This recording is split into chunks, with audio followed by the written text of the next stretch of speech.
প্রিয় দর্শক, একজন বাউল সমর্থক দেখতে পাচ্ছেন পানিতে সাঁতার দিয়েছে। দেখুন দেখুন দেখুন, এখানে আলেম ওলামা তাওহীদি জনতার ব্যানারে যারা এসেছিল তারা কিন্তু ধাওয়া করেছে, তারা পানিতে চলে গেছে। একজন এই পাশে আছে, একজন পাশে আছে, আর একজন সাঁতরে ওপার যাচ্ছে। পুলিশ পরিস্থিতি নিয়ন্ত্রণ করার চেষ্টা করছে। সাঁতরে উপার যাওয়ার চেষ্টা করছে বাউল সমর্থক, আরেকজন এখনো পাশে আছে,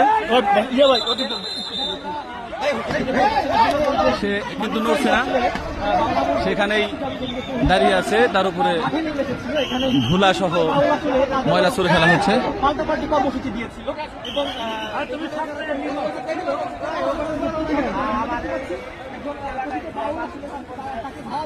ওই মেয়ে উপার ভাগে